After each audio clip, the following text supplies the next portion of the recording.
The Alpha King slid the black wedding ring onto my finger without looking at me.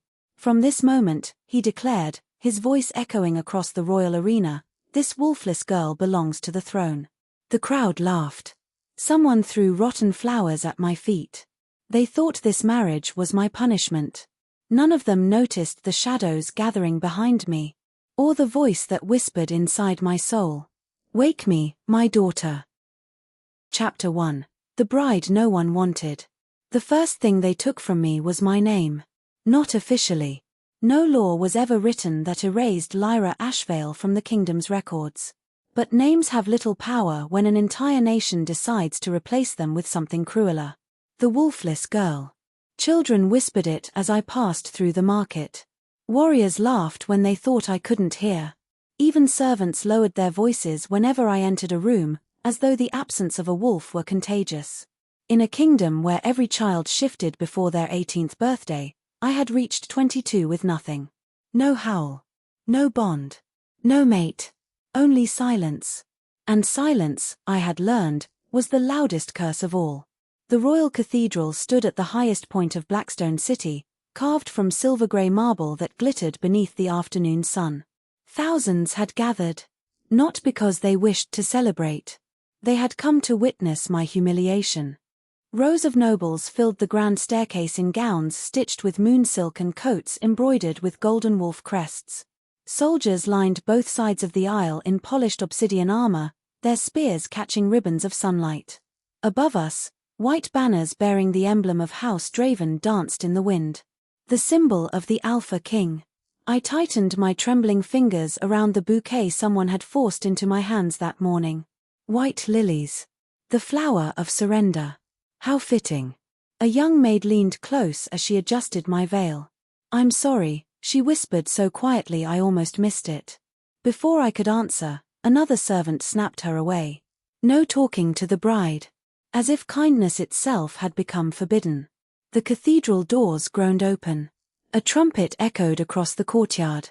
Every voice disappeared. He had arrived. King Cale Draven walked through the towering entrance like a storm wrapped in black.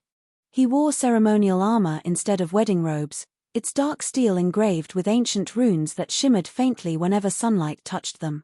A crimson cape flowed behind him, and the silver crown resting against his dark hair seemed less like jewelry and more like a warning. People bowed instantly. Even the elders lowered their heads. I did the same. Not out of devotion. Out of survival. The king never looked at me. He climbed the marble steps with measured confidence until he stood before the moon priestess. Only then did her gentle voice rise. Today, beneath the eyes of the moon goddess, two lives become one. A murmur swept through the crowd. Not joyful. Curious. They were wondering the same thing I had asked myself every hour since the royal decree arrived. Why would the Alpha King marry me? A girl without a wolf offered nothing. No alliance. No powerful bloodline. No political advantage. I was the forgotten daughter of a disgraced noble house that had long since lost its land. This marriage made no sense. Which meant it wasn't a marriage. It was a message. The priestess turned toward me. Raise your hand. I obeyed. King Cale finally moved. His gloved fingers closed around mine. Cold. Steady. Completely emotionless. He slid the black iron ring onto my finger without meeting my eyes. Then he spoke the words that would change my life forever. From this moment, Lyra Ashvale belongs to the throne. Not my queen. Not my wife. Belongs. The difference cut deeper than any blade. Laughter erupted somewhere behind the nobles. A woman covered her smile with an embroidered fan. Someone else clapped once in mock celebration. Heat rushed into my face. I kept my head lowered. Do not cry. Whatever happens. Do not cry. The moon priestess hesitated. For the briefest second, I thought I saw pity flicker across her ancient face. Then she completed the ritual. By moonlight and sacred law, I pronounce you bound. The bells rang. The crowd applauded. It sounded like thunder over a funeral. The royal banquet began before sunset. Music filled the great hall, where crystal chandeliers floated beneath enchanted ceilings painted with moving constellations. Long tables overflowed with roasted pheasant, honeyed fruit, fresh bread, and jeweled wine. None of it belonged to me. I sat beside the king at the highest table, surrounded by nobles who spoke about me as though I were invisible. I heard she still sleeps through full moons. Poor thing. Imagine being chosen by the king and still having no wolf. Chosen? Please. She's a punishment, not a bride. Their laughter blended with violin strings. King Kale remained silent. He hadn't spoken a single word to me since the ceremony. A servant poured wine into his glass. Another reached toward mine. The king's voice stopped him. Not for her. The servant froze. My king. Water. Nothing else. I wasn't even permitted wine at my own wedding. The humiliation was so effortless that I almost admired it. I stared at my untouched plate. I wasn't hungry. Across the hall, I noticed Lord Darius Volker watching me. Commander of the Eastern armies. His smile never reached his eyes. He lifted his goblet slightly, almost like a toast. A chill crawled across my skin. Something about him felt wrong. As though darkness had learned to wear human flesh. Before I could think further, King Kale rose. Instant silence. He addressed the hall without once looking toward me. The celebration is over. Confused whispers spread immediately. One noble laughed nervously. But Your Majesty, the dancing dash.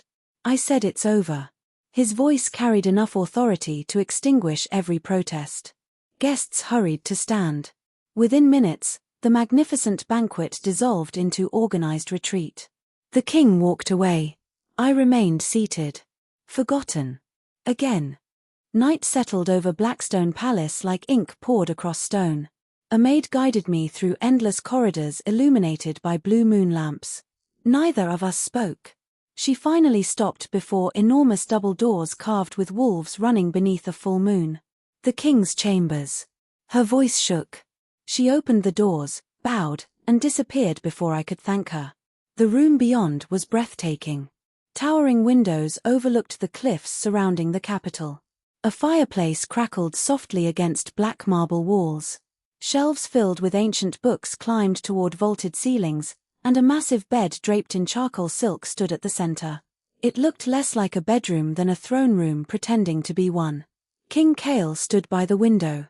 His back faced me. For a long moment, neither of us moved. Finally, he spoke. You may remove the veil. I lifted it slowly. He still didn't turn around. You've been wondering why I married you. Yes. The word escaped before fear could stop it. He nodded once. Good. Then listen carefully. He faced me. For the first time that day, our eyes met. They were impossibly silver. Not gentle silver. Winter silver.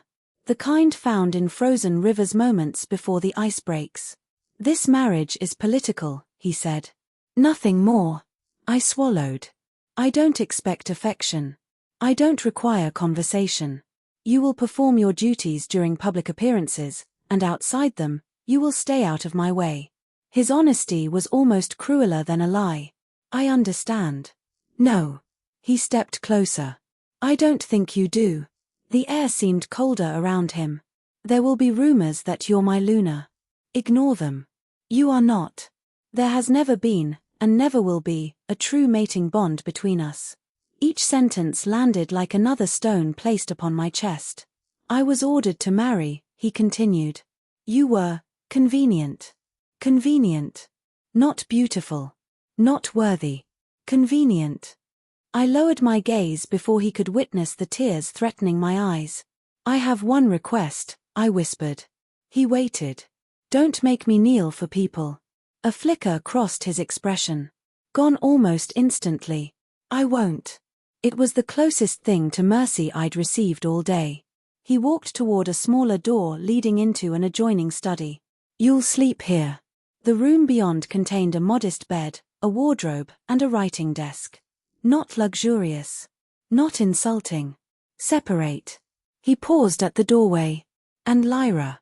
I looked up. If anyone asks, we shared the royal chamber. Then he closed the door. I stood alone. Still wearing my wedding dress. Still holding flowers that had begun to wilt. Hours passed. Sleep refused to come. Moonlight spilled across the floor through the narrow window beside my bed. I sat at the writing desk, turning the black wedding ring around my finger. How strange. One morning I had been an unwanted noblewoman. By evening, I had become the loneliest queen the kingdom had ever seen. A sudden gust rattled the glass. Then came another sound. Scratch. I frowned. Scratch. Scratch. It wasn't outside. It was beneath the floor. My heartbeat quickened. The scratching grew louder, circling the room like claws dragging across stone. I stood. Who's there? Silence. Then, a whisper. So faint it could have been the wind. Lyra. I spun toward the empty room. No one. The fireplace had died. The candles flickered violently. Again. Lyra. The voice wasn't coming through the walls. It was coming from inside my head. My knees weakened. A deep vibration rolled beneath the palace, shaking dust from the ceiling. Somewhere far below Blackstone Palace, something ancient awakened. And in the darkness beyond my window, dozens of wolves lifted their heads toward the moon and howled together. Not in celebration. In recognition. Chapter 2. The King Who Slept Alone. The wolves did not stop howling until dawn. Their voices rose from the cliffs surrounding Blackstone Palace, weaving through the cold mountain air like a warning carried by the moon itself.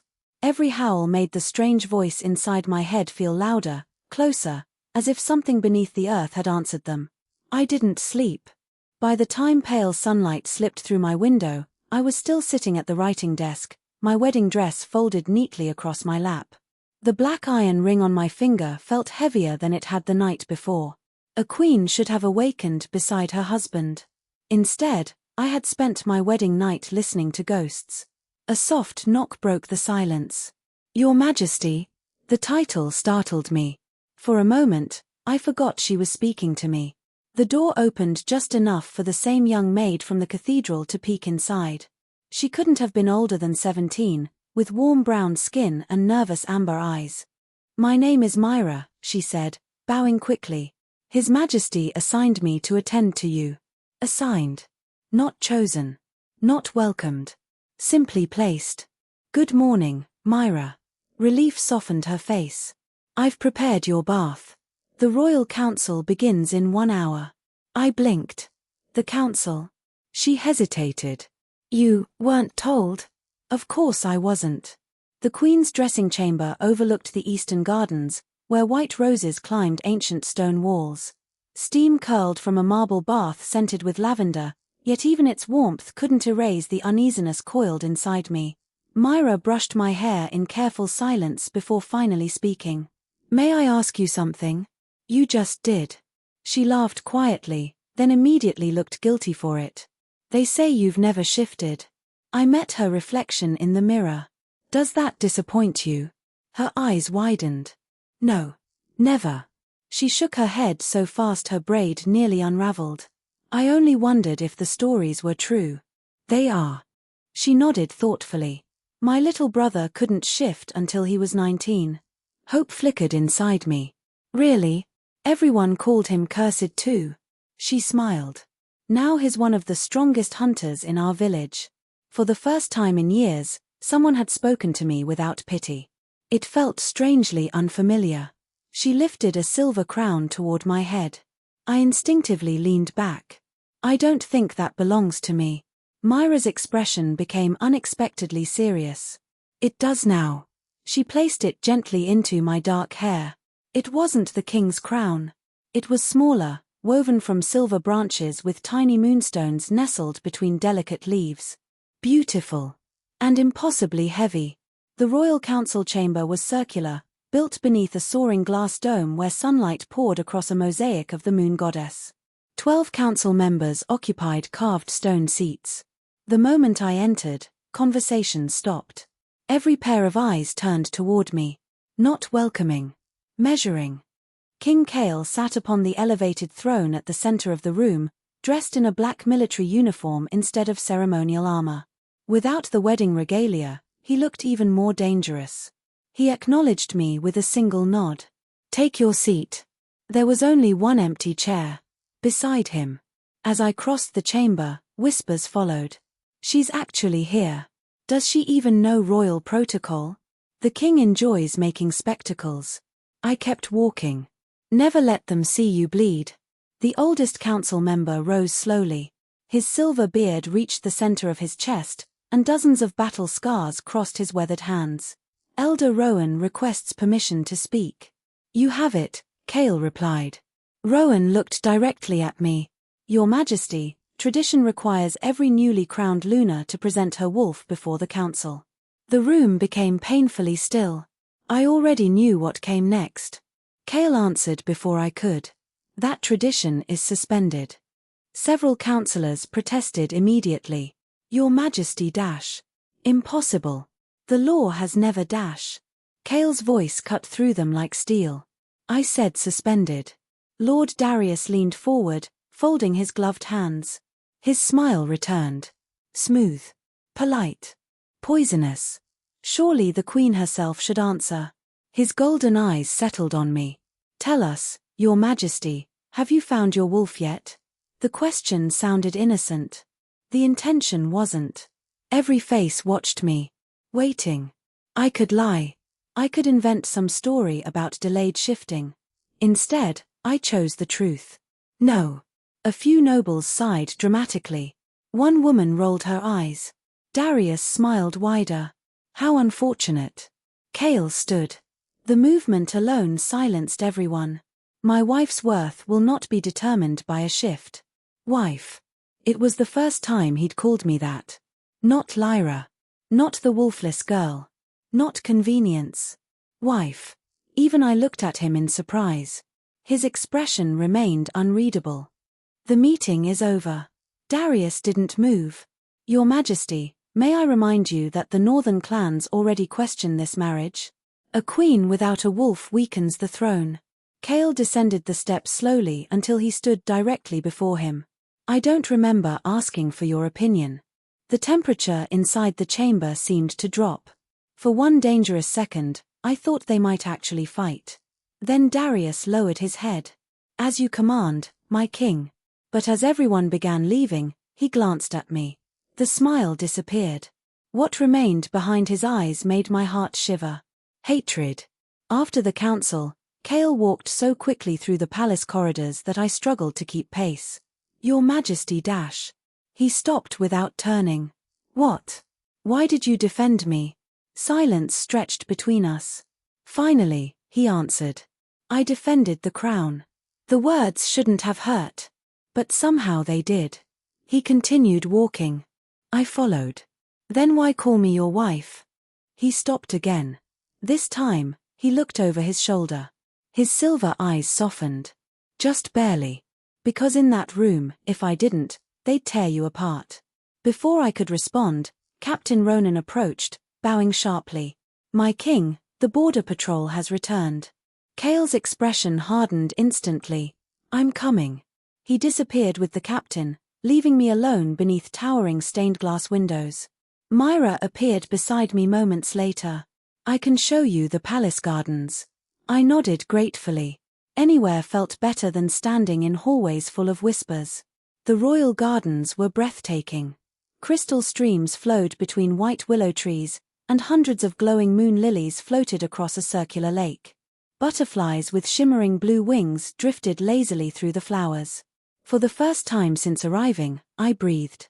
Myra wandered ahead, humming softly. I lingered beside the lake. The water reflected my face. Then it changed. Another woman's reflection stared back. She had my eyes. But her hair was silver. A black crescent moon marked the center of her forehead. I gasped and spun around. No one stood behind me. When I looked back, only my own reflection remained. "Lyra?" Myra hurried over. "Are you all right?" I thought I saw someone. She glanced around. "There's no one here." Maybe exhaustion was finally breaking my mind. I forced a smile. "I'm fine." But the moment we turned away, The lake rippled without wind. That evening, thunder rolled across the mountains. Rain hammered against the palace windows while servants rushed to secure balconies and extinguish outdoor lanterns. I had almost finished reading one of the ancient books from my room when the palace shook. Not gently. Violently. A horn blared. Then another. The emergency alarm. Lyra burst through the door. "Your Majesty, what happened?" The western gate. Something attacked the patrol. Shouts echoed through the corridors. Soldiers sprinted past carrying swords and shields. Without thinking, I followed them. "Lyra," Lyra called desperately. But adrenaline carried me forward. By the time I reached the western balcony, chaos had swallowed the palace. Below, hundreds of warriors flooded the courtyard. Torches burned despite the rain. Beyond the massive gates, enormous wolf silhouettes crashed against the outer walls. Rogue wolves. Their growls echoed like thunder. Kale stood at the front line, drawing a black sword that glowed with silver runes. He looked nothing like the distant man from the wedding. He looked born for war. "Hold the line," he roared. The gates exploded inward. The first rogue lunged. Kale shifted in a single breathtaking movement. Bones cracked. Black fur erupted across his body. Within seconds, an enormous obsidian wolf stood where the king had been. His silver eyes blazed. The soldiers howled behind him. The battle began. I gripped the stone railing, unable to breathe. Then something impossible happened. One of the rogue wolves stopped fighting. It turned. Not toward Kale. Toward me. Its blood-red eyes locked onto mine across the battlefield. Instead of attacking, it lowered its head. As if it recognized me. A voice whispered inside my soul. Clearer than ever before. "They remember the daughter of death." The wolf let out one haunting howl. And every rogue on the battlefield froze. Chapter 3. The wolves bowed to me. The battlefield fell silent. Not the silence of peace. The silence that comes just before the world decides whether it will keep breathing. Rain poured over the palace walls, washing blood across the stone courtyard in crimson streams. Hundreds of warriors stood frozen with their weapons raised. The rogue wolves, who had been tearing through the western gate only seconds earlier, no longer attacked. Every one of them was looking at me. My fingers tightened around the cold balcony railing. No! This couldn't be happening. The largest rogue stepped forward. Its fur was scarred with old battle wounds, one ear torn almost completely away. Blood dripped from its muzzle, yet its glowing red eyes held something I had never expected to see. Recognition. Slowly, deliberately, the wolf lowered its head. Behind it, another wolf did the same. Then another. Within moments, nearly 20 rogue wolves had bowed toward the balcony where I stood. A terrified whisper escaped one of the soldiers below. "They're submitting." Captain Ronan stared upward in disbelief. To whom? Nobody answered. Because everyone already knew. Me. The voice returned. Not from outside. From somewhere deep inside my soul. "Do not fear them." I pressed a trembling hand against my chest. "Who are you?" For the first time, the whisper answered. "I have always been with you." Pain exploded behind my eyes. Images flooded my mind so suddenly that I almost collapsed. A battlefield covered in silver ash. A woman with long silver hair standing beneath 3 moons. An enormous black wolf whose eyes glowed like falling stars. Then, a crown made of bones. The vision shattered. I gasped, catching myself against the stone railing. "Your Majesty." Lyra grabbed my arm just as my knees weakened. "You're bleeding." Warm liquid trickled from my nose onto the white sleeve of my gown. I wiped it away quickly. Below us, the rogue wolves lifted their heads together. The moment was over. With one final howl, they turned and disappeared into the forest beyond the cliffs. Just like that. The battle ended. No one celebrated. The great hall, usually filled with music and laughter, had become a chamber of uneasy whispers. Injured soldiers were carried through the corridors while healers rushed between them carrying glowing moon herbs. I stood alone near one of the towering windows. People kept staring. then looking away, as if they weren't sure whether I was queen or monster. The doors opened. King Kale entered. Still human. His black uniform was torn across the shoulder, stained with rain and blood. His silver eyes immediately found me. He walked straight toward me. The hall became quiet. "Are you hurt?" His question surprised me. I shook my head. "No." He studied my face. "You were bleeding." So he had noticed. It stopped. For several long seconds, neither of us spoke. Finally, he lowered his voice. "Come with me." His private study was warmer than the rest of the palace. A fire burned quietly while rain tapped against the tall windows. Kale removed his soaked gloves and placed his sword against the wall before pouring 2 cups of steaming tea. He handed one to me. I accepted it carefully. "You should be resting," I said. "So should you." His voice carried exhaustion instead of coldness. He leaned against the desk. "I need you to tell me exactly what happened." I looked into the swirling tea. They bowed. I saw that. "I don't know why." He remained silent. I heard the voice again. That changed everything. His eyes sharpened. What voice? I hesitated. If I told him the truth, he'd think I was insane. But something about tonight had already crossed the boundary of reason. A woman. The fire crackled. "She speaks inside my head." Kale didn't interrupt. "Tonight," she said. I swallowed. She said they remembered the daughter of death. The cup nearly slipped from my hands.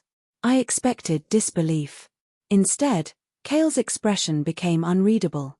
"Daughter of death," he repeated quietly, as though he'd heard those words before. Before I could ask, a knock sounded. 3 sharp knocks. Captain Ronan entered. "My king." His gaze flickered toward me. "The council has assembled." Kale sighed. "I'll be there." Ronan hesitated. "Elder Rowan insists the queen must attend." Of course he did. The emergency council felt nothing like the meeting that morning. Torches replaced sunlight. Storm clouds darkened the glass dome overhead. Every council member looked shaken. Lord Darius stood beside the central map, his golden eyes gleaming. Elder Rowan rose first. "In my 70 years, I have never witnessed rogue wolves surrender during battle." He looked directly at me. "Your Majesty, did you command them?" "No." His gaze searched my face. "Did you speak to them?" "No." Darius stepped forward. "But they obeyed you." "I didn't ask them to." He smiled. "Convenient." Kale stood. "Enough." Darius ignored him. There is only one explanation recorded in ancient history. Several elders immediately became uncomfortable. One woman whispered, "Don't say it." Darius said it anyway. "The blood wolf." The chamber erupted. "Impossible. That bloodline was exterminated. The prophecy is forbidden." Kale slammed his fist onto the stone table. The crack echoed through the room. Silence. Everyone obeyed. He looked at Darius. "You will not accuse my queen of treason without evidence." "I'm accusing no one," Darius replied smoothly. "I'm merely reminding the council that wolves do not kneel without reason." His eyes met mine. "And neither does destiny." The meeting ended after midnight. No answers. Only fear. As Myra escorted me back through the palace, I noticed something strange. The guards moved aside before I reached them. Not because I was queen. Because they looked afraid. One young soldier accidentally dropped his spear while staring at me. He quickly picked it up, refusing to meet my eyes. Myra noticed too. "They're frightened." "I know." She spoke carefully. "I don't think they're frightened of you." "Then what?" She whispered. "What you might become." Sleep came at last. But peace did not. I dreamed of an endless forest covered in black snow. Ancient trees stretched toward a crimson sky while ravens circled silently overhead. Someone was waiting. A woman stood beneath the largest tree. Her silver hair flowed to her waist. She wore dark armor etched with glowing moon symbols, and behind her stood the silhouette of an enormous wolf larger than any creature I had ever imagined. She turned. Her face was mine, only older. Stronger. Her eyes glowed silver. "You're finally here," she said. I couldn't move. "Who are you?" She smiled sadly. "I am what remains of you." The wolf behind her opened its glowing eyes. The ground trembled. "I don't understand." "You will." She stepped closer until only inches separated us. "When the Alpha King spills his blood for you." She raised one finger and touched the black wedding ring. "The first seal will break." The ring burned like fire. I screamed. I woke sitting upright. My room was dark. My heart hammered violently. Smoke curled from my left hand. I looked down. The black iron wedding ring was glowing. Silver runes had appeared across its surface. Runes that had never been there before. Outside my window, somewhere deep beneath Blackstone Palace, something answered with a roar. Chapter 4: The Prophecy Beneath the Palace. Narrated by Lyra Ashvale.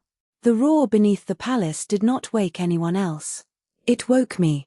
I sat bolt upright, my chest rising and falling so violently it hurt. Moonlight spilled across the floor, illuminating the silver runes now glowing around my black wedding ring. They pulsed like a heartbeat, bright, dim, bright again. Then, just as suddenly as they had appeared, they vanished. The room fell silent. I stared at my hand. Had I imagined it? A frantic knock shattered the stillness. "Your Majesty." Myra's voice trembled outside. "Please open the door." I hurried across the room and pulled it open. Myra nearly stumbled inside, still wearing her night robe. "Did you hear it?" she whispered. "The roar?" She nodded rapidly. The entire servants' wing shook. Some thought it was an earthquake. I glanced toward the stone floor. It came from below. Before Myra could answer, the palace bells rang 3 slow chimes. Dong, dong, dong. Her face drained of color. "The council bell," she breathed. "Someone has summoned the elders before sunrise." Nothing good ever happened before sunrise. The palace looked different in darkness. Without the warmth of daylight, Blackstone Palace became a fortress carved from shadow. Soldiers hurried through torchlit corridors while servants whispered prayers beneath their breath. Even the portraits of former kings seemed to watch us as we passed. Myra led me toward the council wing, but voices stopped us before we reached the chamber. The doors stood slightly open. Inside, the elders were already arguing. "Seal the catacombs." It was dormant for centuries. "If the prophecy has begun dash." King Kale's voice cut through the chaos. "Enough." I shouldn't have listened. I knew that. But my feet refused to move.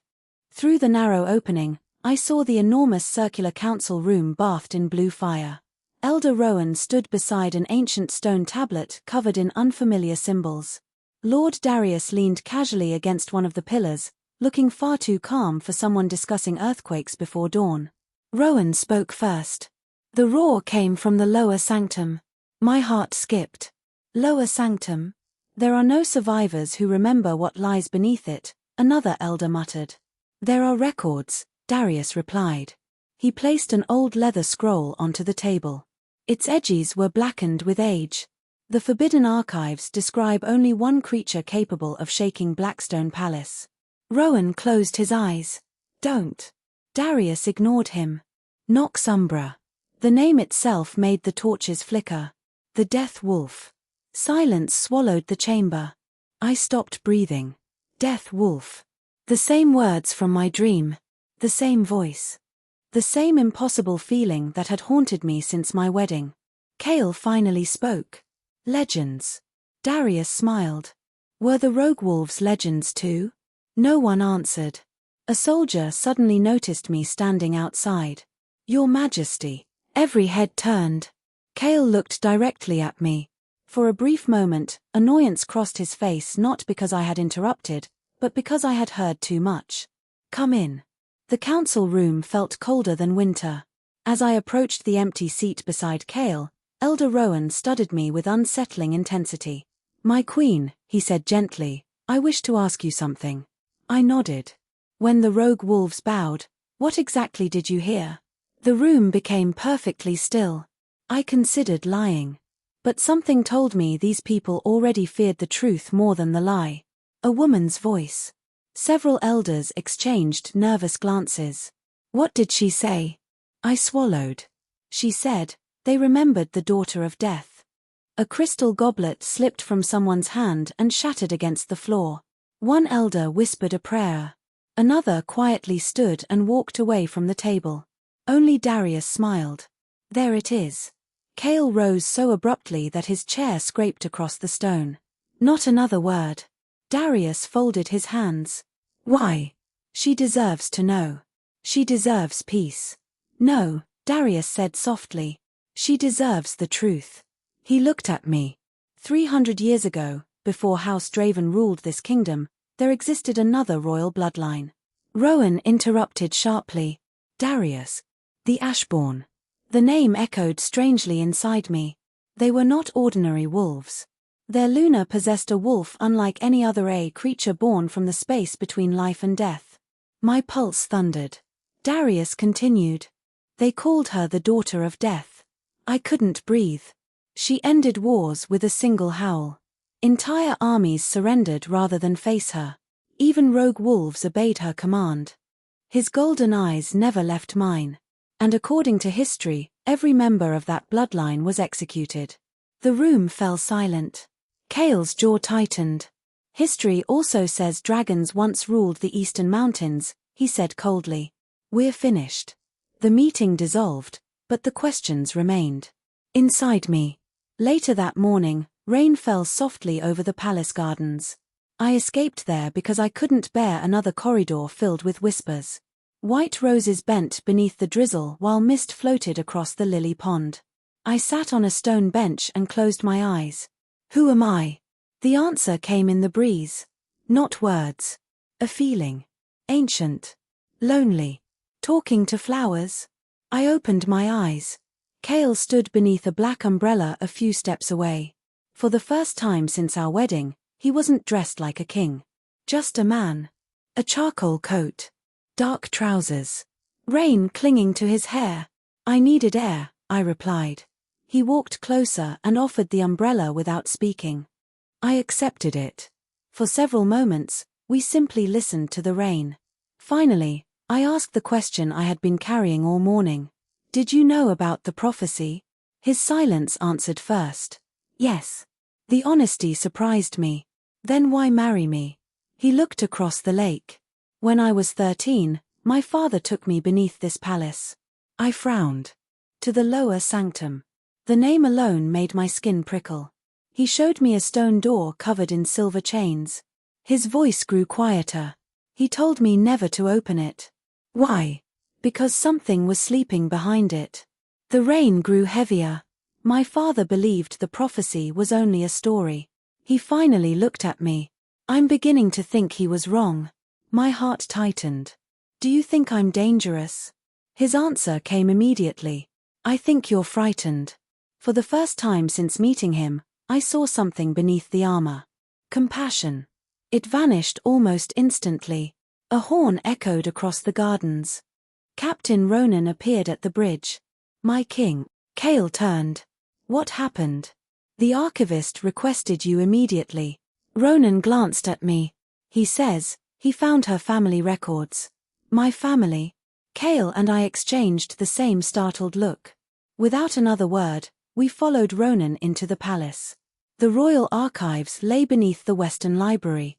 Dust-covered towering shelves filled with scrolls older than the kingdom itself. An elderly archivist waited beside a massive oak table. His hands shook as he bowed. My king. Your Majesty. Spread across the table were dozens of ancient documents bearing one familiar crest. A silver wolf surrounded by thorned roses. House Ashvale. I stepped closer. These survived the Great Purge, the archivist whispered. Hidden behind a false wall. Cale carefully opened the oldest parchment. A family tree unfolded across the table.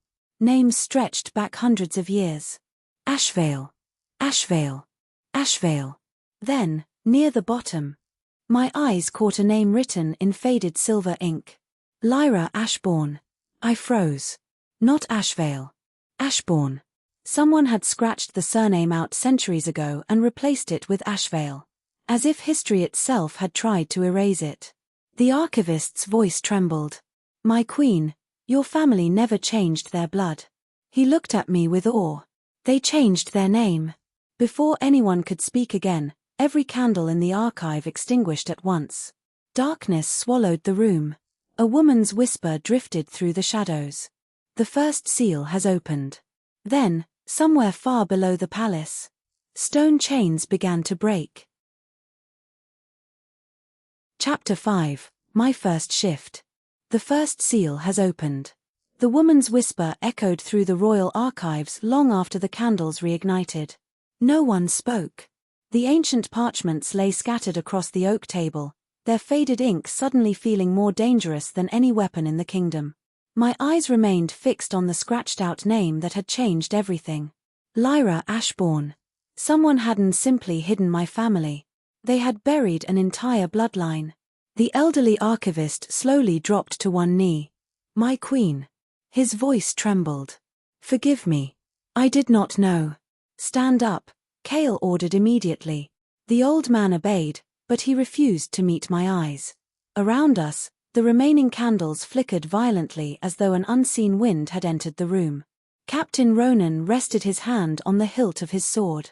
My king, did everyone hear that voice? Ronan looked genuinely confused. What voice? I turned to Kale. You heard her. His silence answered. The archivist and Ronan exchanged puzzled glances. They hadn't heard anything. Only Kale and I had. A chill traveled down my spine. The whisper wasn't haunting the palace. It was haunting us. Kale dismissed everyone except me. When the heavy archive doors closed, the room became strangely intimate. He carefully rolled the Ashvale family tree back together before placing it inside a leather case. This never leaves this room, he said. I stared at him. You already knew my family changed their name. I suspected. You suspected I belonged to the bloodline everyone says was exterminated? He exhaled slowly. When I chose you as my wife, I investigated every noble house in Werewolf. I folded my arms. So I was a political file. His expression hardened. You were the only surviving descendant of a family someone tried very hard to erase. That caught me off guard. He continued. Your father wasn't executed for refusing taxes.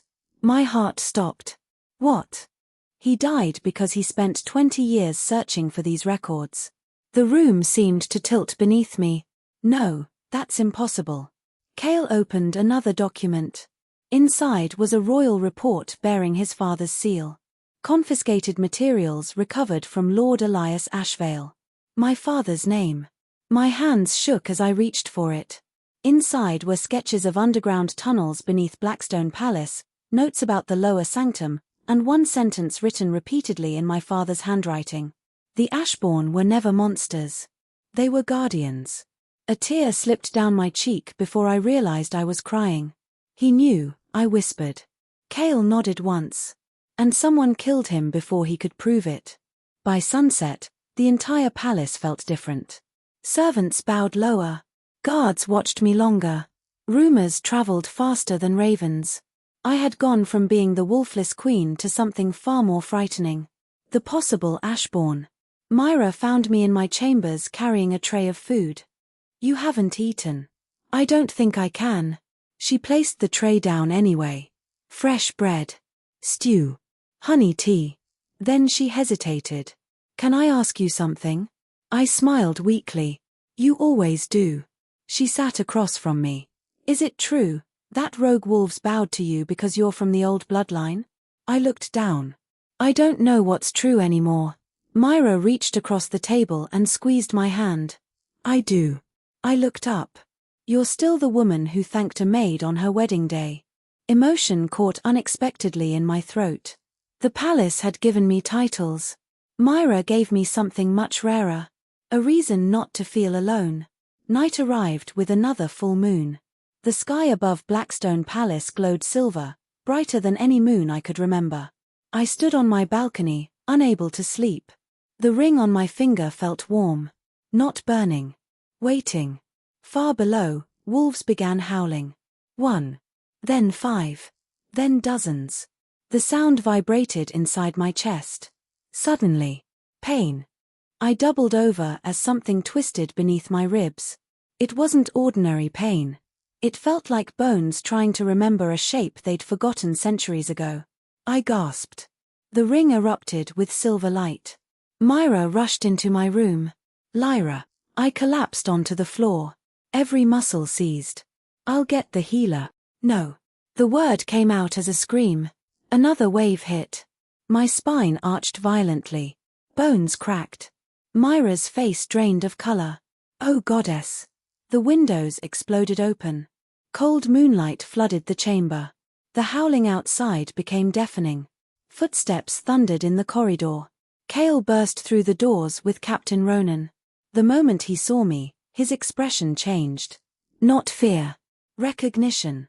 It's happening, he whispered. I couldn't speak. Pain consumed everything. My fingers clawed against the marble floor as silver light spread beneath my skin like rivers of fire. Ronan drew his sword instinctively. My king. Cale stepped in front of him. Put it away. But she's Dash. I said put it away. Another crack echoed through my body. I screamed.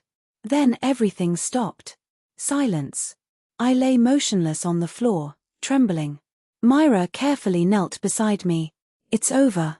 I wanted to answer. Instead, something inside me stood up. Not my body. Something deeper.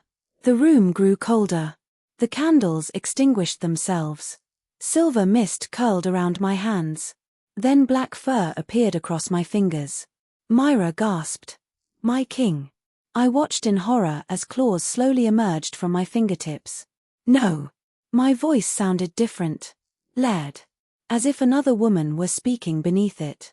The claws disappeared almost immediately. The fur dissolved. I collapsed again. Breathing. Human. Ronan stared at me. That wasn't a wolf. Nobody corrected him. An hour later, the royal healer finally arrived. After examining me for what felt like forever, she stepped away looking utterly confused. Well, Cale's voice was calm. The healer swallowed. Her body is perfectly healthy. Ronan frowned. We all watched her bones crack. I know what I watched. She looked at me. But this wasn't a completed shift. What was it? I asked quietly. The elderly healer hesitated. I believe. Your Majesty's wolf is trying to awaken. Trying. Not failing. The distinction mattered. After everyone left, only Cale remained. He stood beside the fireplace while I sat wrapped in blankets. I'm sorry, I whispered. He looked genuinely surprised. For what? Causing chaos wherever I go. He was quiet for several seconds. Then he walked over and placed something on the table between us. A small silver pendant shaped like a crescent moon. It belonged to my mother. I blinked. You should wear it. Why would you give me something so valuable? His answer was almost too soft to hear. Because if your wolf awakens, you'll need something to remind you you're still Lyra. Our eyes met. For the first time since our marriage, the distance between us didn't feel impossible. A knock interrupted the moment. Captain Ronan entered, unusually pale. My king. What is it? Ronan looked directly at me. We found the Western sentries. Cale frowned. They're dead. No. Ronan's voice shook. They're alive. He paused. But every one of them keeps repeating the same sentence. A terrible feeling settled in my stomach. What sentence? Cale asked. Ronan answered without taking his eyes off me. The Queen has begun to remember. At that exact moment, the silver pendant around my neck grew warm. And somewhere beneath Blackstone Palace, an ancient wolf opened both of its eyes. Chapter 6, The King's Blood. There is a moment before dawn when the world forgets to breathe. The sky is neither night nor morning. The birds remain silent. Even the wind seems afraid to disturb whatever ancient things are still walking beneath the moon.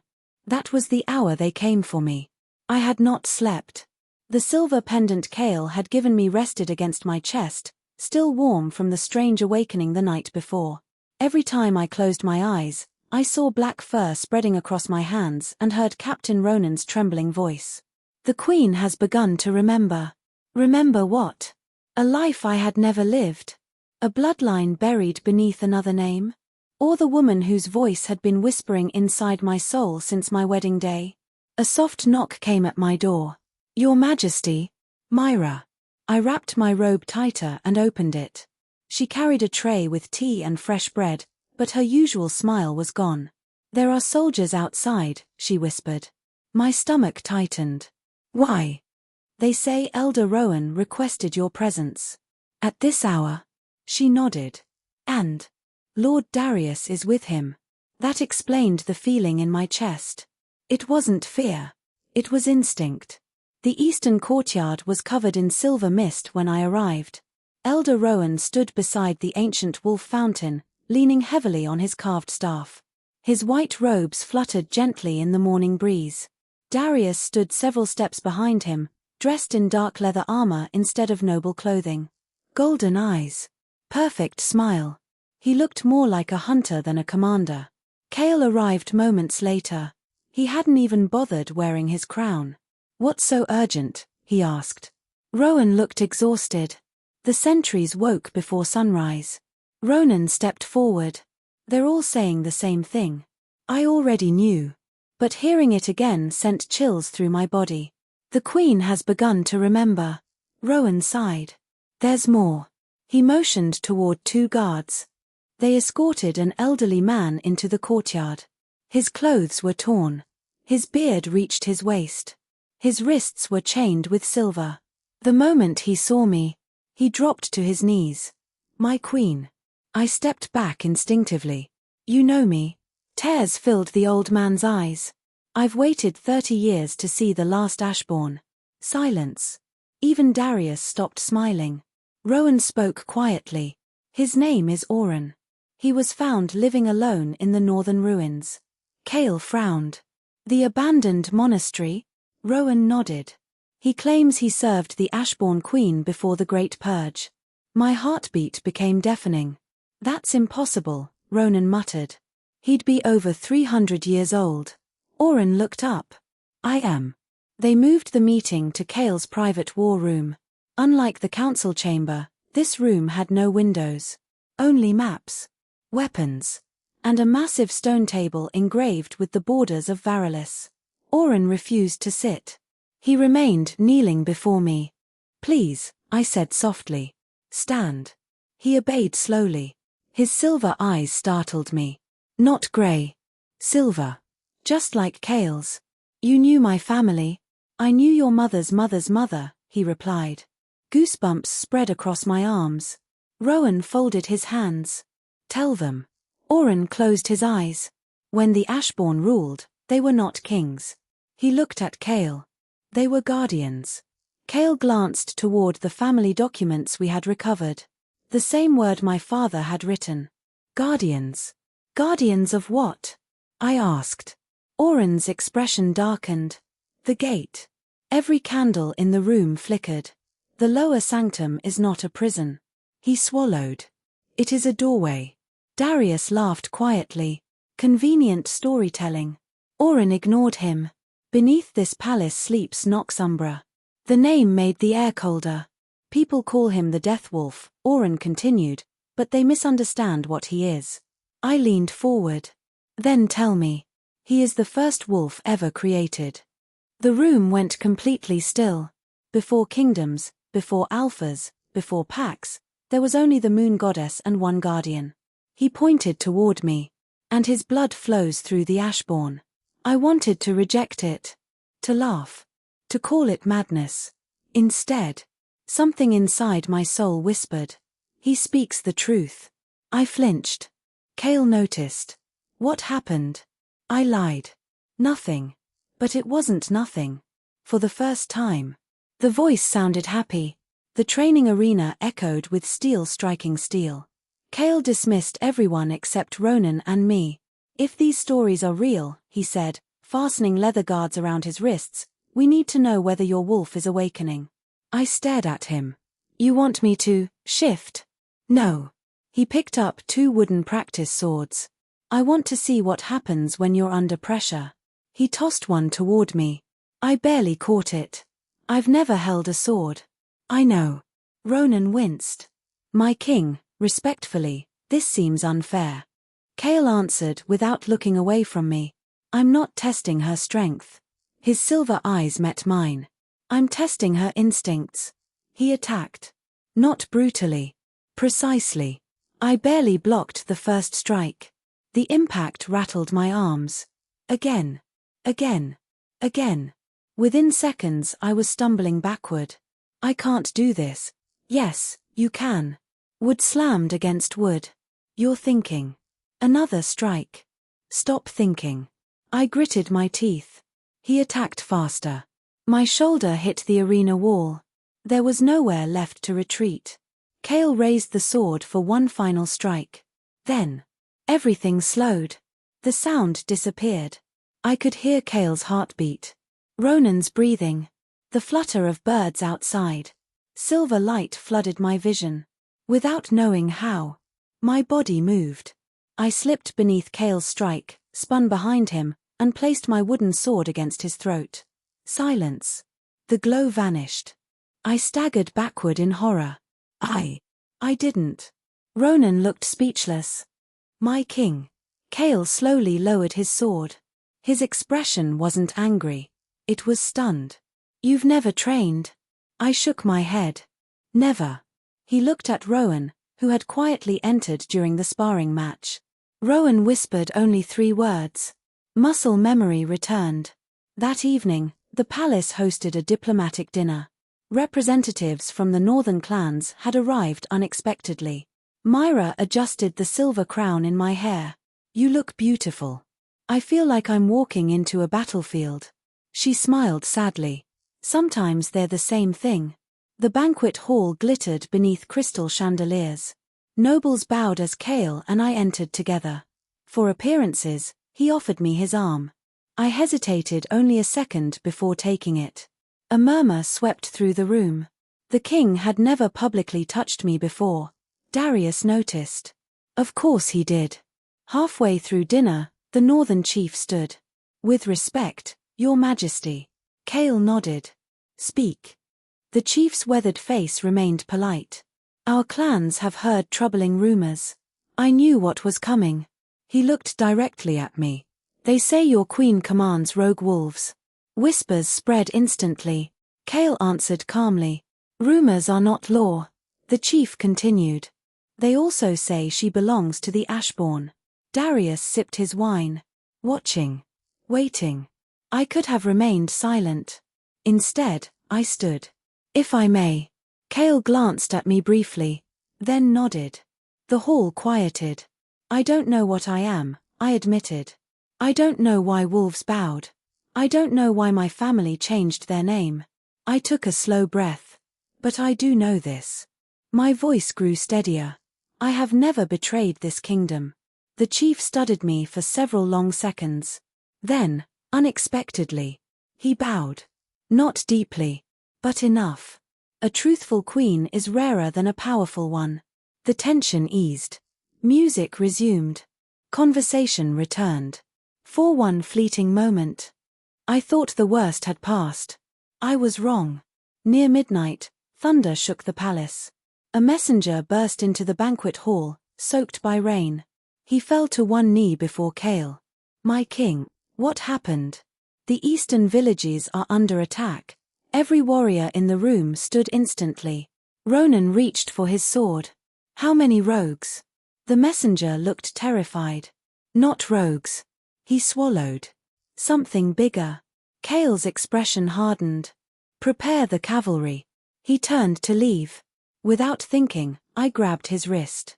The moment my skin touched his, a vision exploded inside my mind. Rain. Blood. Cale lying on shattered stone. A spear piercing his chest. My scream echoed through the vision. Then darkness. I released him instantly. He stared at me. Lyra. My hands were shaking violently. You can't go. The room fell silent. Why? Tears filled my eyes before I could stop them. Because if you ride east tonight. My voice broke. You're going to die. At that exact moment, every torch in the banquet hall extinguished. And somewhere beneath Blackstone Palace, the second seal cracked. Chapter 7. When the Moon Chose Me. I saw my husband die before he ever left the palace. The vision did not feel like a dream or imagination. It felt like memory sharp enough to taste, real enough to leave my hands trembling. I had felt the cold rain on my skin, smelled the iron scent of blood, and watched a black spear pierce straight through Cale's chest. Then the torches went out. Every single flame inside the great hall died at once. Gasps erupted around the banquet tables. Nobles stood so quickly that chairs scraped across the marble floor. Somewhere, a child began crying. 4-3 heartbeats, the palace was swallowed by complete darkness. Then the emergency moon crystals embedded in the ceiling burst into pale silver light. Cale was still standing in front of me. Alive. His wrist was still in my hand. He looked down at my trembling fingers before lifting his silver eyes to mine. What did you see? The question was so quiet that only I heard it. I opened my mouth. Nothing came out. Captain Ronan stepped forward. My king, the horses are ready. The messenger remained kneeling, soaked by rain. The eastern villages won't survive until morning. Duty and destiny collided in Cale's eyes. I tightened my grip. Please. The single word carried everything I couldn't explain. For a moment, I thought he would ignore me. Instead, he turned toward the crowded hall. Ronan. Yes, Your Majesty. You'll lead the first cavalry. Several generals looked stunned. My king. I'll follow after sunrise. Darius rose slowly from his chair, wineglass still in his hand. With respect, delaying could cost hundreds of lives. Cale's expression never changed. That wasn't a suggestion. Darius bowed. As you command. But when his golden eyes met mine, I saw something dangerous flicker behind them. He wasn't disappointed. He was calculating. The banquet ended in chaos. Within minutes, the palace transformed into a military fortress. Armor clanged through the corridors, horses thundered across the outer courtyard, and servants rushed to prepare supplies for the wounded who had not yet arrived. Myra helped me remove the heavy silver crown inside my chambers. You're shaking, she whispered. I know. She brushed my hair gently. Do you want to tell me what happened? I stared into the mirror. I touched Cale. The words felt unreal. And I watched him die. The brush stopped. Myra's reflection paled. You mean a vision? I don't know what it was. I pressed my fingers against my temples. It was so real. Myra was silent for a long moment. Then she reached into the pocket of her apron and pulled out something small. A folded piece of cloth. My grandmother gave me this before she died. She unfolded it carefully. Inside was an old embroidered symbol, black wolf beneath a crescent moon. My breath caught. I've seen that. Where? In the archives. Myra nodded slowly. She used to tell me a story. She lowered her voice. The moon goddess gave different gifts to different wolves. Strength to warriors. Wisdom to healers. But to one bloodline. She looked at me with gentle fear. She gave the sight. I stared at the embroidery. The sight. The ability to see death before it arrives. A cold shiver ran through me. The vision hadn't been random. It had been a warning. Just before dawn, Elder Rowan summoned me to the Moon Temple. Unlike the cathedral where royal ceremonies were held, the temple was ancient, older than the palace itself. Its circular walls were carved directly into white stone, and a single opening in the ceiling allowed moonlight to fall onto the altar below. The air smelled of lavender and burning cedar. Rowan waited beside the altar. You came. I need answers. So do I. He motioned for me to stand beneath the shaft of moonlight. As I stepped forward, the silver pendant around my neck grew warm. Rowan noticed. That belonged to Queen Alara. Cale's mother? He nodded. She believed the moon goddess never makes accidents. I looked up. Am I really Ashbourne? Rowan sighed. I can answer with history, but not certainty. He walked toward the altar and placed both hands upon an ancient stone carved with hundreds of names. The Ashbourne weren't feared because they were evil. They were feared because they could hear the moon. I frowned. Hear the moon? Most wolves receive instinct. He smiled sadly. Ashbourne queens received conversation. My heart stopped. The voice. The whisper. The woman. She isn't a ghost, is she? Rowan's expression changed. No. Then who is she? Before he could answer, the temple trembled. Dust drifted from the ceiling. The altar began glowing with faint silver symbols. Rowan stepped back immediately. It's choosing. Choosing what? You. The symbols spread across the floor like flowing water until they surrounded my feet. Light climbed my body. My pendant blazed. And the woman's voice finally spoke clearly. Lyra, look up. I obeyed. Above me, where moonlight entered the temple, a second moon appeared. Impossible. Transparent. Hanging beside the real one. Rowan fell to his knees. His voice broke into a whisper. The twin moon. The vision lasted only seconds. Then it vanished. The temple returned to normal. Rowan remained kneeling. My queen. He looked at me with tears in his eyes. The prophecy has awakened. By midday, the first survivors arrived from the eastern villages. The palace courtyard became a place of grief. Families cried as healers rushed between blood-stained wagons.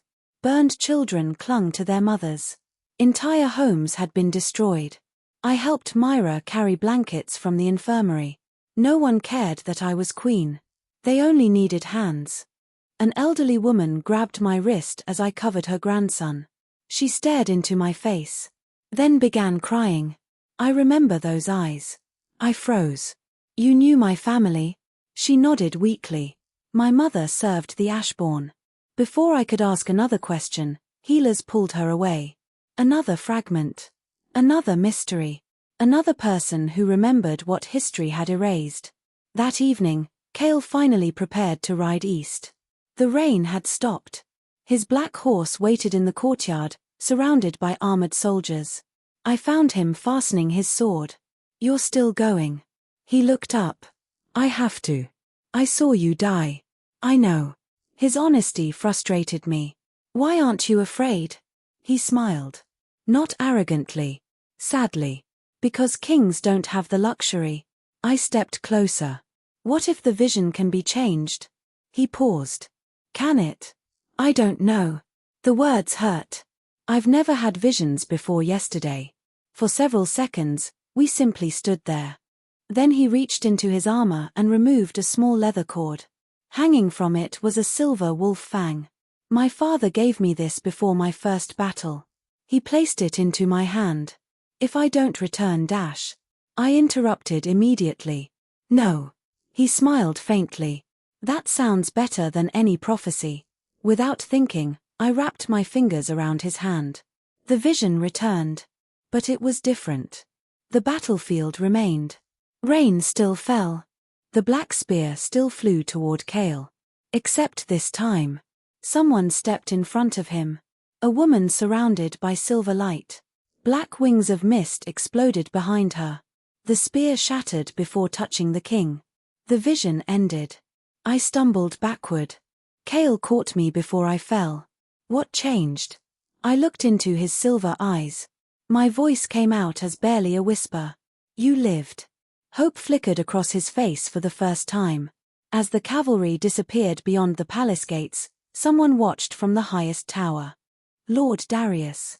He stood beside an open window while a hooded figure emerged from the shadows behind him. Did the queen stop him? The stranger asked.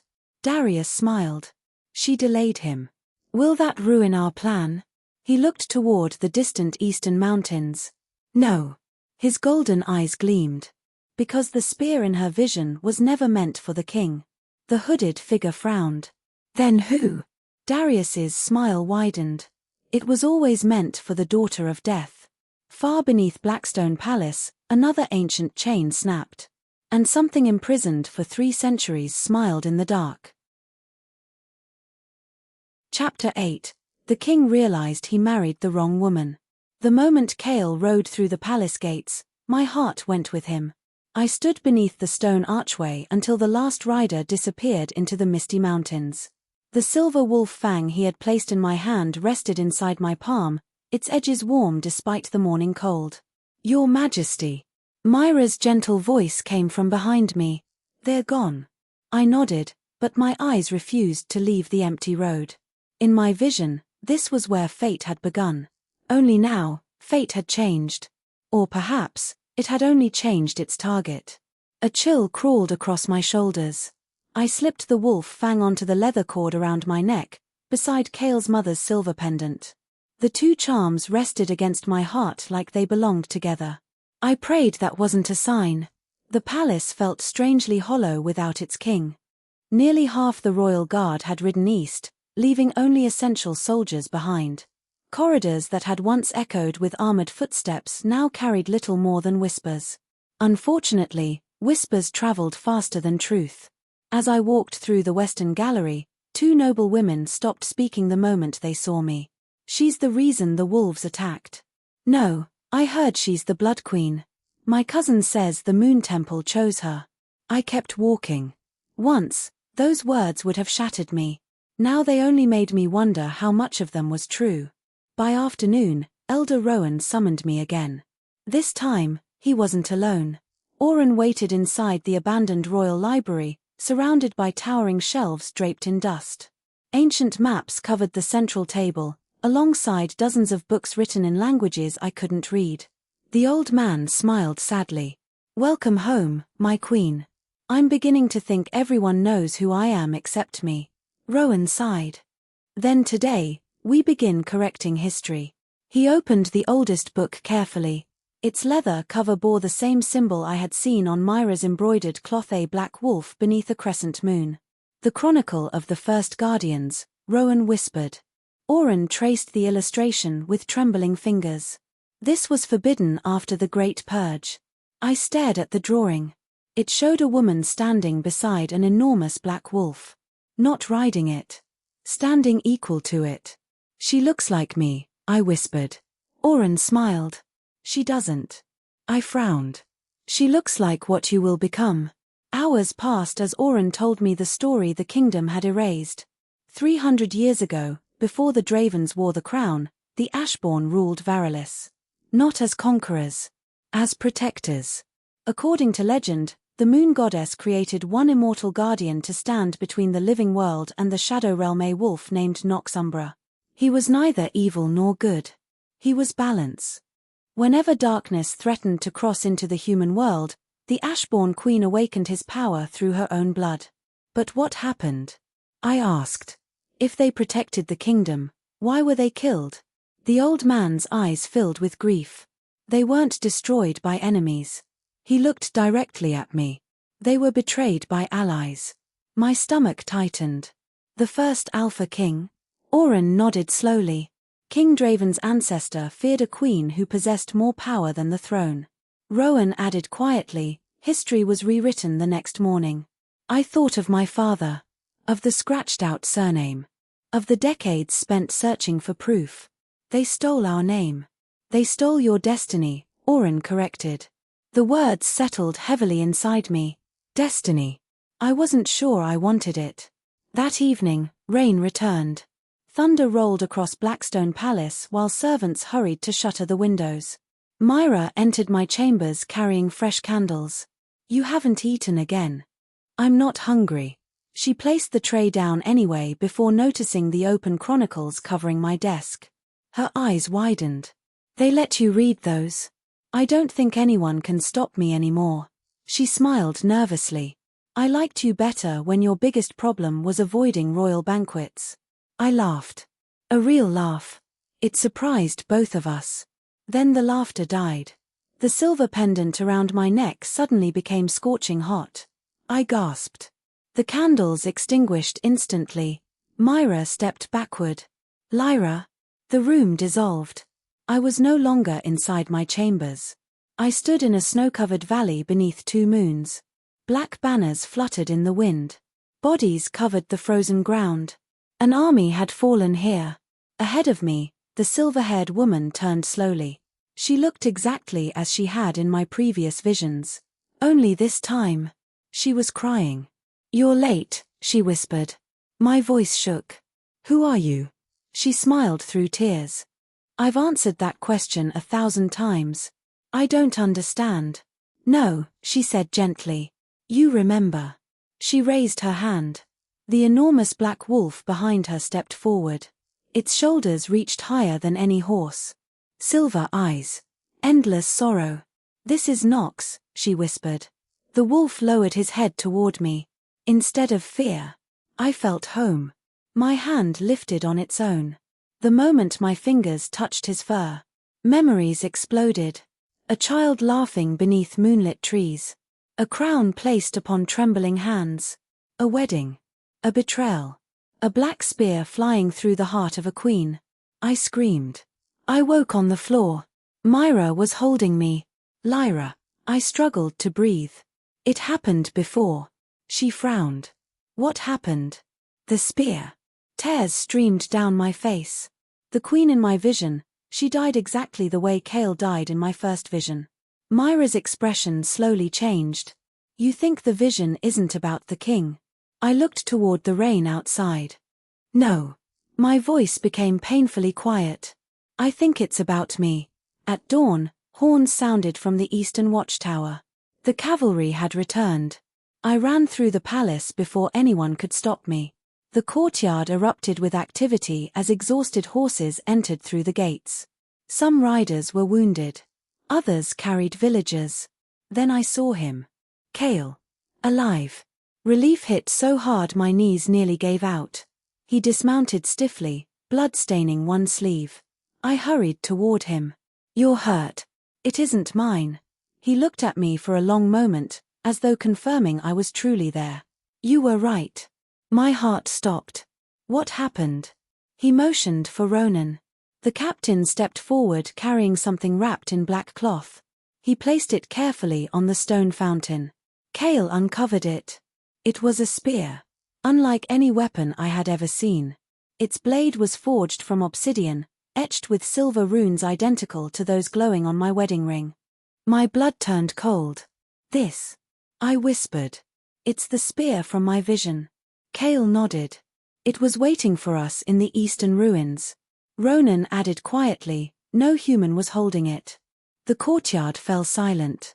"It flew by itself," he finished. Several soldiers crossed themselves. Kale looked at me. It came straight toward my heart. My breathing became shallow. "How did you survive?" He answered without looking away. "It changed direction. The world seemed to freeze." "What?" Kale's silver eyes darkened. "It ignored me." He stepped closer. "And it flew toward the mountain." He paused. "Where you were standing in my dreams." I hadn't told him that part. I never had. Before I could ask how he knew, a royal falcon descended onto Ronan's arm carrying a sealed message. The captain broke the wax immediately. His face lost all color. "My king."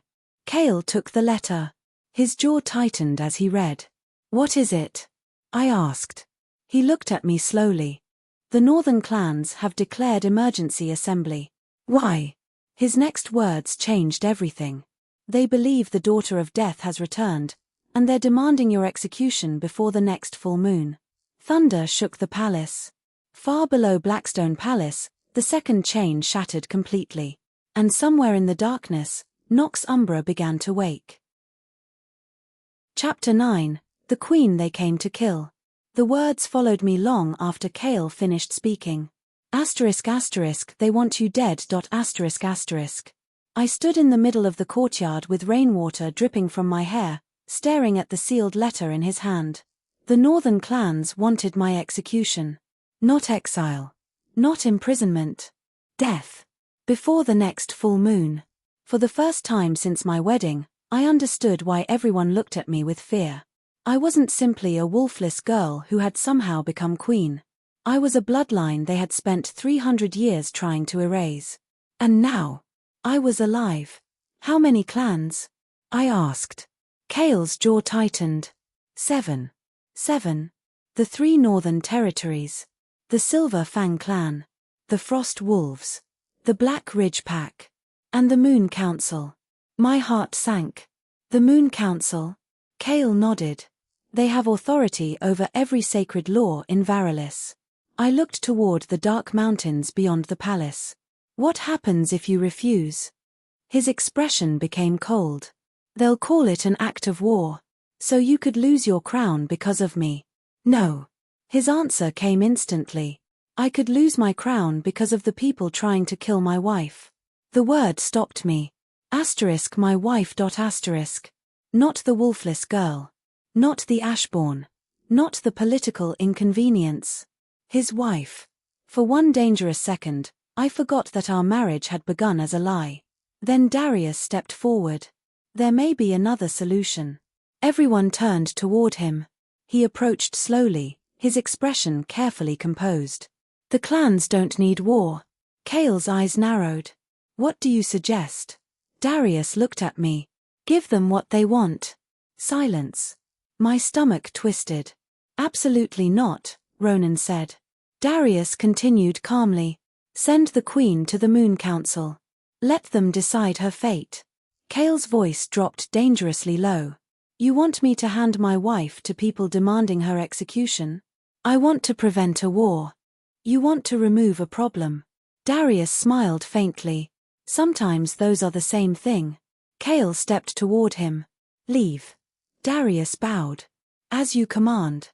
Before walking away, he glanced at me. There was something in his eyes. Not hatred. Satisfaction. And suddenly I understood. He wanted me to go. Which meant going was exactly what he feared. That night, Kale found me in the library. I had spread every Ashbourne document across the table. Family trees. Prophesies. Maps. Old battle records. Anything that might explain what was happening inside my body. Kale stopped at the doorway. You should be sleeping. So should you. He almost smiled. Almost. Then his eyes fell on the documents. Find anything? Only more questions. I held up a faded parchment. This says the Ashbourne could control the dead. Kale walked closer. It says they could here the dead. Is there a difference? Yes. He sat opposite me. Controlling the dead would make you a weapon. He looked directly into my eyes. Hearing them would make you a witness. I stared at him. What if I don't want to be either? His expression softened. Then you won't be. I laughed bitterly. You make that sound easy. No. He reached across the table. His fingers covered mine. I make it sound like a choice. The moment he touched me, warmth spread through my hand. No vision. No pain. Nothing supernatural. Just warmth. I looked down at our hands. Neither of us moved. You shouldn't do that, I whispered. Why? Because this marriage isn't real. His thumb brushed lightly across my knuckles. Perhaps it wasn't. My heart skipped. He leaned closer. But something changed. I looked up. His silver eyes held mine. What changed? He didn't answer. Instead, he released my hand and stood. Get some sleep. Then he walked away. I sat there long after he left, touching the place where his fingers had rested. The attack came before sunrise. A scream tore through the palace. I woke instantly. Then came the sound of steel. Shouting. Running feet. A horn. I threw open my chamber door. Myra stood in the corridor, pale and terrified. What's happening? Someone breached the inner wall. Who? I don't know. A soldier rushed past us. Protect the Queen, another shouted from the opposite corridor. They're inside. My heart began pounding. Kale was already moving toward the sound of battle. I followed. Lyra. He turned. Go back. No. His eyes hardened. This isn't a request. And I'm not a prisoner. For a second, we stared at each other. Then an explosion shook the corridor. Stone rained from the ceiling. A group of masked warriors emerged through the smoke. Their armor bore a silver crescent. The Moon Council. Kale drew his sword. Behind me. The first warrior attacked. Kale blocked. Steel rang through the corridor. Ronan and the palace guards rushed forward. I stepped backward. Then one of the masked warriors looked directly at me. His eyes widened. The daughter. Another warrior turned. She's here. The entire group stopped fighting. They weren't looking at Kale anymore. They were looking at me. The leader slowly removed his mask. He was an elderly man with white hair and a scar running across his cheek. My queen. Kale raised his sword. Take one more step and die. The old man didn't move. We did not come to kill her. I frowned. Then why are you here? He looked at Kale. Because you are keeping her from remembering. Kale's expression darkened. Remembering what? The old man's gaze returned to me. Who killed her? My blood went cold. What? He whispered the answer. Your first husband. The corridor disappeared. For one heartbeat, I couldn't hear anything. First husband, I had never been married before Kale. Had I? The silver pendant around my neck burned. A vision exploded through my mind. A throne room. 300 years ago. A younger version of Blackstone Palace. A woman wearing a crown. Me. I was standing beside a man with dark hair and silver eyes. Not Kale. Someone who looked almost exactly like him. The man smiled. Then he kissed my forehead. A wedding ring rested on my finger. The scene changed. Blood. Fire. Screaming. The same man held a black spear. He whispered. Forgive me, my queen. Then he drove it into my chest. I screamed. The vision shattered. I collapsed. Kale caught me before I hit the floor. Lyra. I grabbed his armor. My breathing came in broken gasps. I remember. His face changed. What? I stared into his eyes. The man who killed me. Kale froze. Who was he? I looked at him. The resemblance suddenly became terrifying. He was your ancestor. The Moon Council leader slowly lowered his weapon. Now you understand. Kale's face was unreadable. What happened 300 years ago? The old man looked toward the ancient ceiling. The first Draven king feared the Ashborn queen. He looked at me. She possessed power greater than his throne. So he killed her. Yes. Then why did she return? The old man's expression became grim. Because she made a bargain. My stomach tightened. What bargain? With death. Silence. Your ancestor could kill your body, he continued, but he could not destroy your soul. He pointed toward the black wedding ring. The queen bound her soul to the bloodline of the throne. Kale stared at the ring. Why? The answer chilled me. To ensure that one day, the king who inherited the killer's blood would be forced to protect the woman his ancestor murdered. No one moved. My eyes slowly lifted to Kale. He looked at me. For the first time, I saw fear in his face. Not fear of me. Fear of what his blood meant. A deep roar shook the palace. The windows shattered. Everyone looked upward. The Moon Council leader whispered. The third seal. Kale grabbed my hand. What happens when it breaks? The old man looked at me. Your wolf awakens completely. The roar came again. Closer. Louder. The floor beneath us cracked. Silver light exploded from my body. I screamed. My bones began to shift. But this time, I wasn't afraid. Something enormous opened its eyes inside me. The woman from my visions whispered one final sentence. Remember who you are. Black fur raced across my arms. My eyes burned silver. The corridor disappeared beneath a wave of darkness. And when the light finally faded, I was standing on 4 legs. I looked down. Black paws. Silver claws. A body larger than any ordinary wolf. Across the corridor, Kale stood completely still. His sword slipped from his hand. I expected fear. Instead, he whispered the words that made my heart stop. Beautiful. Then he dropped to one knee. Not because he was my king. Not because I was his queen. But because every wolf in the palace had begun to bow. And from somewhere deep beneath the earth, Nox Umbra opened his eyes. The daughter of death had finally awakened. Chapter 10. The Queen of Death. The first thing I felt was hunger. Not the hunger for food. Something older. Deeper. A hunger that had slept inside my blood for 300 years. I stood in the center of the shattered corridor, staring at my black paws. My claws were silver. My fur was darker than midnight. And every breath that left my body carried a thin trail of silver mist. I should have been terrified. Instead, I felt something I had never felt in my entire life. Complete. For 22 years, I had waited for a wolf that never came. I had believed I was broken.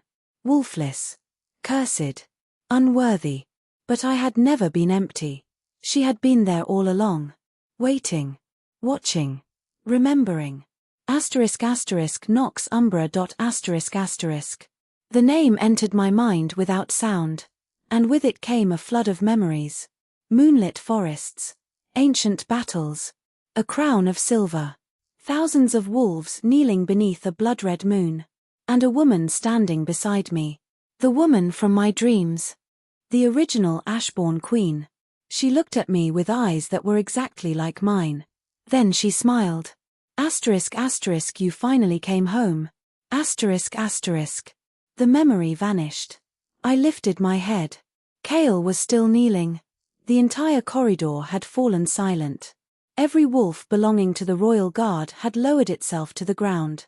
Even the Moon Council. Even Lord Darius. No one moved. No one dared. Kale slowly raised his head. His silver eyes met mine. And something inside my chest tightened. He wasn't looking at a monster. He was looking at his queen. Lyra. His voice was barely a whisper. I took one step toward him. The marble cracked beneath my paw. He didn't move. I shifted my weight. Pain exploded through my body. Black fur disappeared. Bones twisted. My knees struck the floor. And suddenly I was human again. Naked beneath the remains of my torn nightclothes, shaking violently. Myra rushed forward with a cloak. She wrapped it around me. You're safe. I looked at her. Am I? Before she could answer, the palace doors exploded. An army poured into the courtyard. Thousands of warriors. Northern clans. Silver Fang. Frost Wolves. Black Ridge. They had come for me.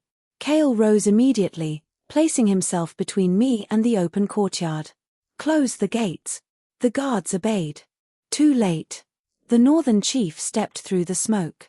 His silver armor was covered in frost. Behind him stood hundreds of warriors. He pointed his sword toward me. The daughter of death must die. Kale drew his own blade. Then you'll have to come through me. The chief smiled. We expected that. He raised his hand. Every warrior behind him lifted a weapon. The palace guards formed a line. I could hear their hearts pounding. Mine was strangely calm. Too calm. The voice inside me whispered. Let them come. I stepped beside Kale. He looked at me sharply. Stay behind me. No. Lyra. I've spent my entire life hiding behind other people. I looked at the army. I'm done. The northern chief laughed.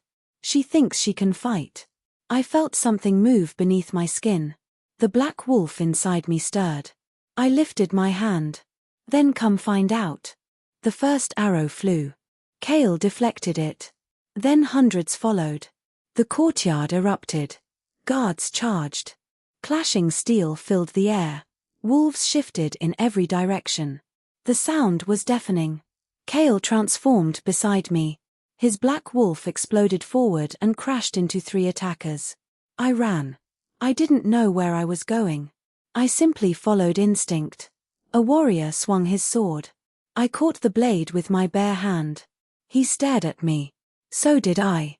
The sword should have cut my palm. Instead, the metal turned black. Then crumbled into dust. The warrior stumbled backward. What are you? I looked at him. I don't know. Then the wolf inside me answered. We are death. My eyes flashed silver. The warrior dropped his weapon and ran. More enemies rushed toward me. Something ancient awakened in my chest. I opened my mouth. A howl escaped. It wasn't human. It wasn't even wolf. It was something older. The sound rolled across the battlefield. Every wolf froze. Every warrior stopped. The ground trembled. Clouds twisted above the palace.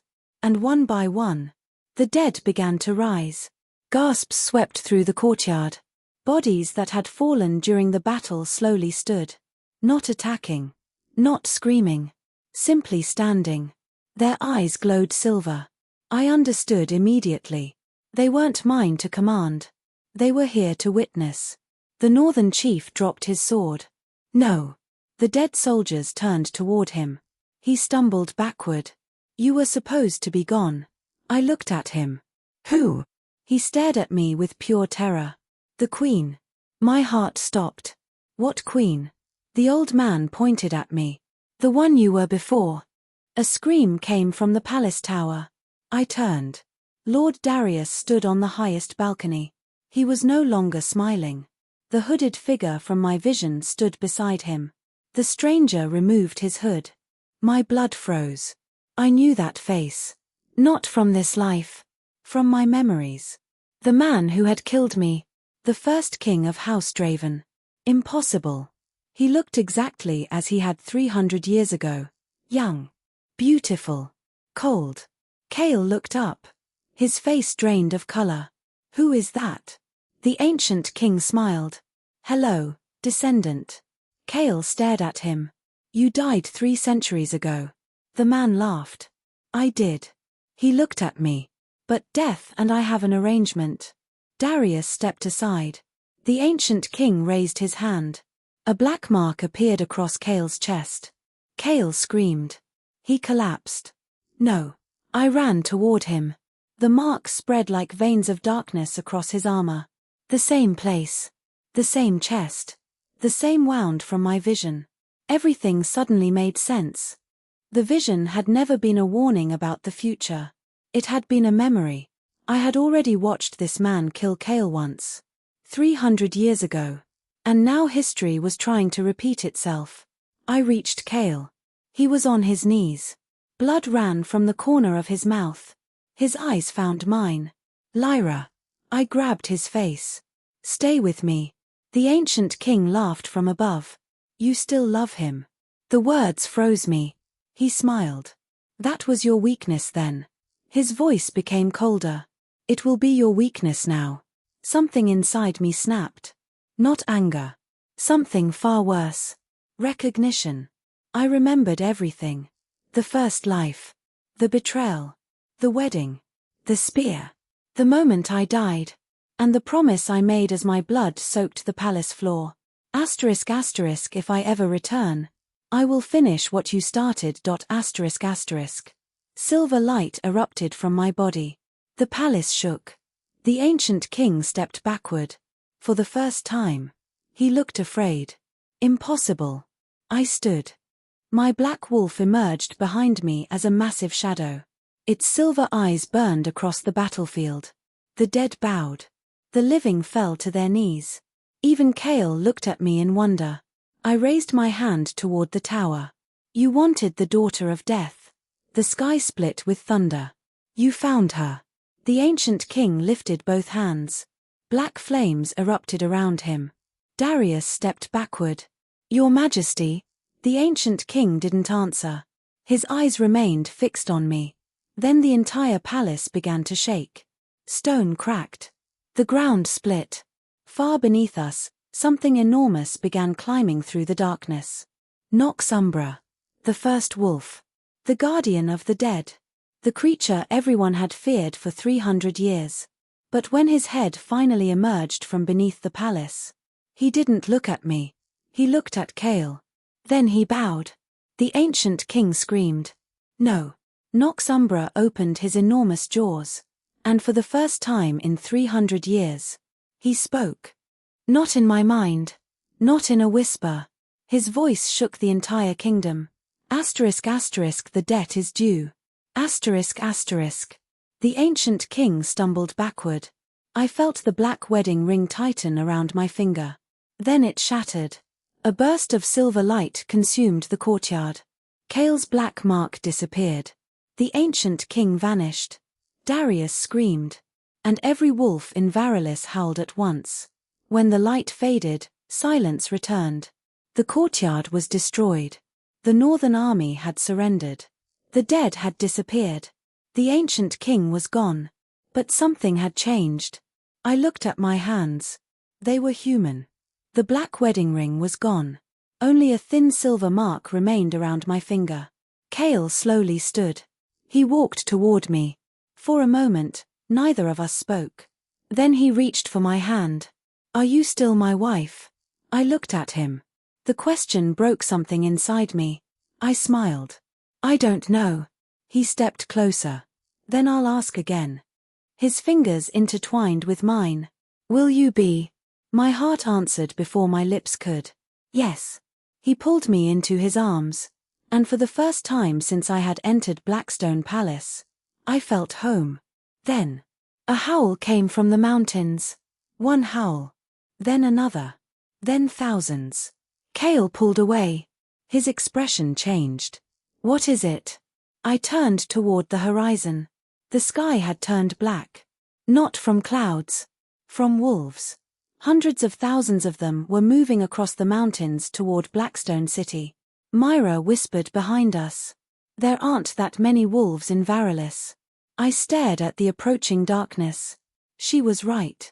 These wolves were not from Werewolf. They were crossing the border. An army. A supernatural army. And at the front of it walked a woman wearing a crown of white bone. The same woman from my visions. The original Ashbourne Queen. She stopped at the edge of the battlefield. Her silver eyes met mine. Then she smiled. Asterisk asterisk sister. Asterisk asterisk. My blood turned cold. Behind her, the mountains began to shake. She lifted her hand. Every wolf behind H. Her lowered its head. Then she spoke the words that ended the war. And began something far worse. "The king who killed us has returned." Her gaze shifted toward Cale. And this time, he brought an army from the Shadow Realm. The sky split open. Something screamed beyond the darkness. Cale reached for his sword. I felt my wolf awaken beneath my skin. And I finally understood. The war I had been afraid of was never the real war. It was only the beginning.